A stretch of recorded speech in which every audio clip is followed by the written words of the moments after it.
Hello, everyone. Welcome back to English for Beginners, the podcast.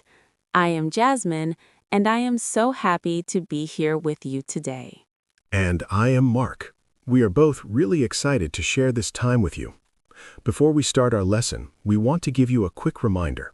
If you enjoy learning English with real, easy conversations, please remember to like this episode and subscribe to our channel. Yes, please do. When you subscribe to English for Beginners, the podcast, you do not just support us, you support your own English journey by making sure you never miss a lesson. Today's podcast is actually very special. It is indeed. Today's episode was created because of a specific request from one of our subscribers. If you are listening right now, you know who you are. Thank you so much for sending your request to us. We truly love it when you tell us what you want to learn. This podcast is for you, and we want to help you with the things that make you feel stuck. Today, we are talking about 3 words that are very small but very powerful. These 3 words are be, been, and being. They're tiny, but they confuse almost everyone who is learning English. I know that when beginners hear these words, they sometimes start to panic. They think, oh no, grammar is too hard. But please, relax. Today on English for Beginners, the podcast, there is no grammar stress.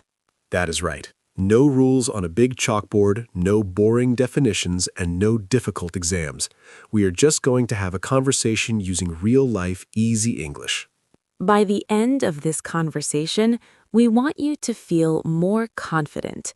You do not have to be perfect, but you should feel confident. Confidence is always more important than perfection when you are learning a language. I agree 100%. Let's start very softly. Let's go slow and easy.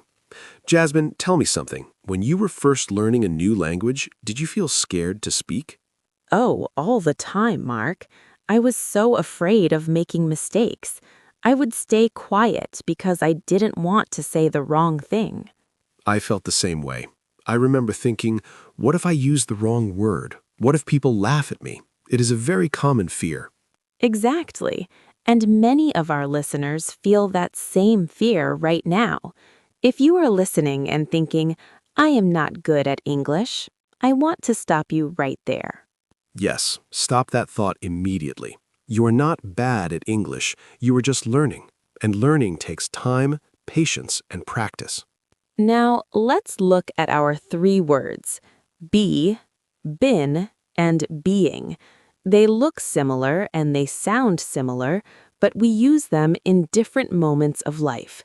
Not grammar moments, life moments. Let's start with the simplest one. Let's talk about be. I like to think of be as the starting point. It is the base word. That's a good way to put it. We often use be when we talk about something in general or something that is a goal for the future. Mark, can you give us a real-life example? Sure, I can say I want to be confident in English. This is a very nice, simple sentence. I love that example. In that sentence, you are not saying you are confident right now, and you are not talking about the past. You are talking about a wish or a goal. Exactly. Be is often connected to dreams, advice, or simple instructions. For example, a teacher might say, be quiet, please. Or a mother might tell her child, be kind.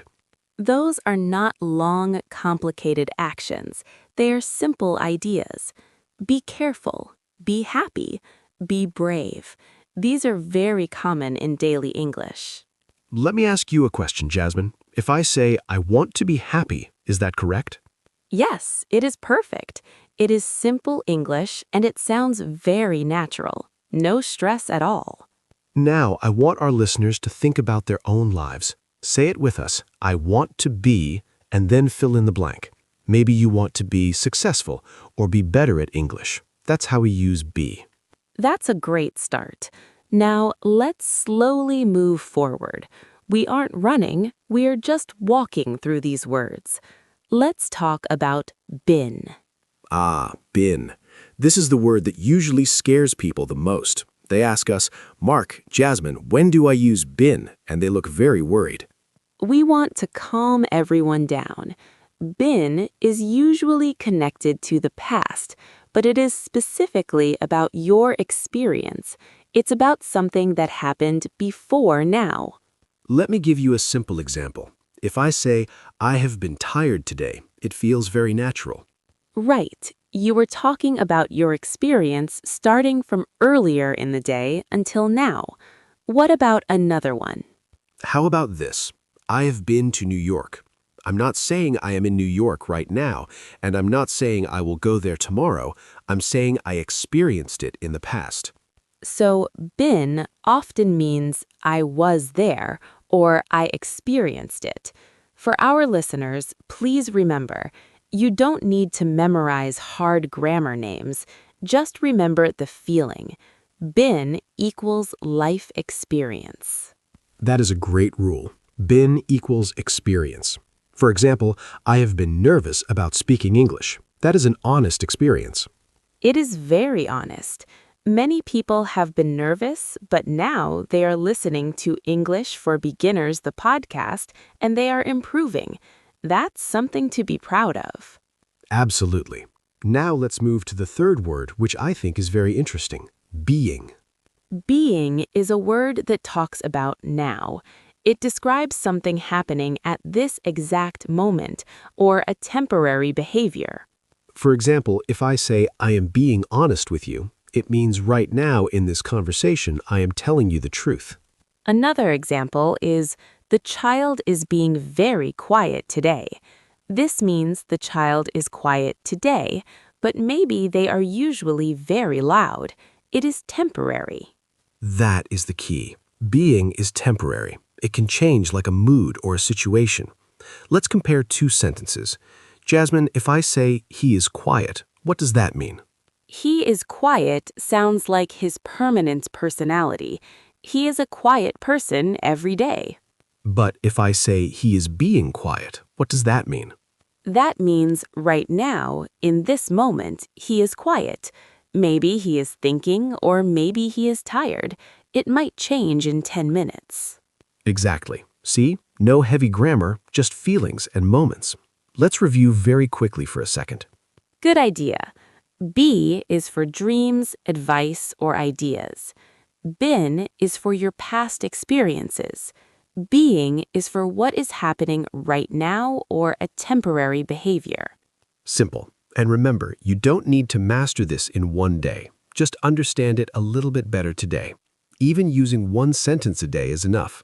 Before we move on, I want to say something important. Making mistakes in English is not shameful. Not at all. Staying silent is actually worse. Language is for connecting with people. If you make a mistake with been or being, the other person will still understand you. You are already doing great just by listening. Now, let's talk honestly about why these three words confuse even people who have studied for a long time. I think the confusion comes from fear. People tell me, Mark, I understand English when I listen, but when I try to speak, my mind freezes because I worry about these small words. It's true. They look small, but they carry a lot of meaning about time and feeling. So let's look at be again, but not like a classroom rule. Let's look at it in a real-life situation. Imagine someone is starting a new job. A friend might say, just be confident, you will do fine. In that case, be is about a mindset. It's an intention. It's also used for polite requests, like please be on time, or please be patient with me. It's a very open word. It doesn't lock you into a specific time. Now let's look at been again. This is where the panic usually starts. Been connects the past and the present. It tells a story that started earlier and still matters right now. Think about your life. If you say, I have been busy this week, you are explaining why you might look tired right now. It connects your whole week to this moment. Or when someone says, I have been learning English for 2 years, that sentence shows effort and consistency. Here's a small tip for our listeners. Been usually likes to have a partner. It usually travels with the words have or has. You say, I have been, not just I been. I like to think of been as a social word. It doesn't like to be alone. It wants a friend like have. That is a cute way to remember it. Now let's go back to being. This word is very human because it is often about how we act. Imagine you meet a friend. Usually they are very happy, but today they are very serious. You might say, "You are being very serious today. Is everything okay?" That sentence is very kind because it doesn't judge the person, it only talks about how they are acting right now. It leaves room for them to be happy again later. Exactly. That is why being is emotional. We also use it for situations like, "It is being difficult to focus today." It means the difficulty is happening right now. Let's try to put all three words into one story. Jasmine, imagine a student named Leo. Okay, Leo says, "I want to be fluent one day." That is his goal, so he uses be. Then Leo says, I have been practicing every night. That shows his effort over time, so he uses been. And finally, Leo says, "I am being more confident when I speak now." That shows the change happening in his life right now, so he uses being. Same person, same journey, but three different words to explain three different things. When you see it like that, it stops being scary and starts being useful. I love that. Now let's talk about mistakes. We should not be afraid of them. I see it all the time. A student knows the words, but they stop talking because they're checking the grammar in their head. They ask, is it be or been? And then they just stop. But silence is more dangerous for your learning than a wrong sentence. If you stop talking, you stop practicing. Let's look at a common mistake. Sometimes people say, I am been tired. I hear that a lot. It's a good mistake because it shows you are trying to talk about the past and the present. But to make it correct, we just change am to have. I have been tired. Right, because been needs its partner, have. It's social. Another one is when people say, "I being happy today." The idea is correct, but the structure needs a little help. We should say, I am being happy today. And remember, saying "I am being happy" sounds like you're making an effort to feel good right now. It's a very positive thing to say. Let's look at a real-life conversation between a couple at home. One person says, why are you being so quiet today? That sounds much softer than saying, "Why are you so quiet?" "Why are you so quiet" sounds like a general complaint about the person. But why are you being so quiet only asks about right now. It's much more polite. Grammar really is about emotion and tone. I agree. It's emotional grammar. Now let's talk about confidence. Mark, do you speak perfect English every single day? Oh, definitely not. I pause, I repeat myself, and I make mistakes all the time. Native speakers do not speak perfectly. Me neither, and it's okay. So when you say, "I have been learning English," and you make a small mistake, don't stop. Keep going. The flow of your speech is more important than being perfect. Communication first, grammar later. That's our motto here at English for Beginners, the podcast. Let's give our listeners a confidence exercise. Mark, what is a good sentence for them to practice? Let's try this one. I have been practicing English, and I am being brave today. That is a beautiful sentence. It uses been for the practice you did in the past and being for how you are acting right now. Everyone listening, try saying that out loud, even if you're alone in your room or walking down the street. I have been practicing English, and I am being brave today. If you say it wrong the first time, just say it again. That's what learning is. English is a tool for your life, not a test you have to pass. Exactly. You don't lock a tool away in a box, you use it to build things. You are building your future with English. So, if our listeners remember only one thing from today, what should it be? It should be that English is about connection, not perfection. Be helps you talk about your dreams. Been helps you share your journey. Being helps you talk about who you are in this moment. That is so true. You don't need to rush. You don't need to fear mistakes. Just keep speaking and keep listening. And slowly, very slowly, these words will start to feel natural. You won't have to think about them anymore. They'll just come out of your mouth. We are so proud of you for taking this time to learn with us today. Thank you for being such wonderful listeners. Yes, thank you. If this episode of English for Beginners, the podcast, helped you, please like the video and subscribe. We're here to make English simple, human, and a part of your real life. We'll see you in the next episode. Keep practicing and be kind to yourself.